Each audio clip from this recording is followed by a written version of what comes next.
Hello बच्चों, मैं doctor Sunita Nandal कक्षा 10वीं के लिए आदर्श जीवन मूल्य और मध्यमा पाठ का पाठ है। 14वां पाठ है समस्या को बदलो अवसर में।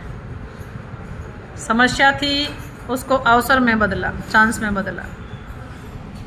इस वीडियो के माध्यम से आइए प्रेरित होकर के कुछ न कुछ अच्छा करने का प्रयास करें। हरियाणा के करनाल जिले में स्थित, कहानी को ध्यान से सुने। एक निकटस्थ एक गांव के निवासी आकाश गुप्ता को अपने पिता प्रेम प्रकाश गुप्ता द्वारा स्थापित स्टील कंपनी को चलाने में 5 लाख प्रति माह, ध्यान दें, अत्यधिक बिजली बिल परेशान कर रहा था। जो उसके पिता की स्टील फैक्ट्री थी, कंपनी थी, बिजली का बिल आया 5 लाख से ज़्यादा। उसी समय उन्हें अपनी बिना दूध देने वाली 1200 गायों से युक्त गौशाला एक गांव के किसानों की धान की पराली, पशुओं के गोबर एवं मंडी की खराब सब्जी आदि की समस्या दिखाई दे रही थी। तभी उन्हें सूझा एक समस्या से दूसरी समस्या का समाधान।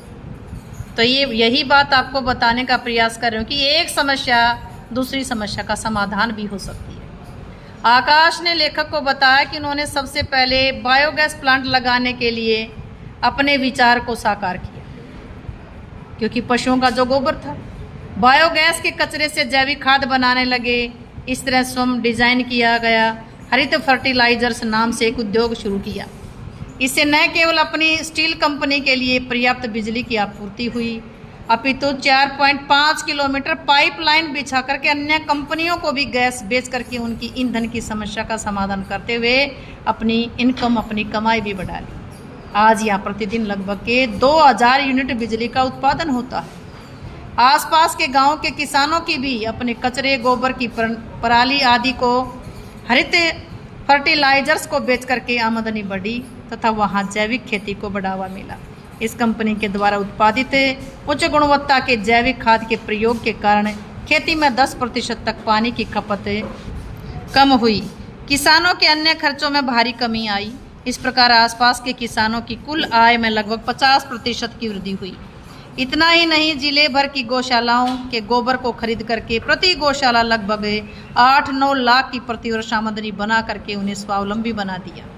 अब इस कंपनी को आसपास के क्षेत्र में बहुत सम्मान की दृष्टि से देखा जाता है। आकाश के पुरुषार्थ और प्रेरणा से आसपास के युवा ऐसे उद्यम लगा करके आगे बढ़ने के सफल प्रयास कर रहे हैं। अतः हम सभी को ये विचार करना चाहिए कि जहाँ समस्या होती है वहाँ उसका समाधान भी छिपा होता है।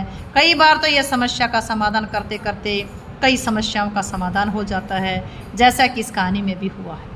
समाधान खोजने हेतु चिंतन, सामर्थ्य, आत्मविश्वास, धैर्य और पैनी दृष्टि की आवश्यकता होती है।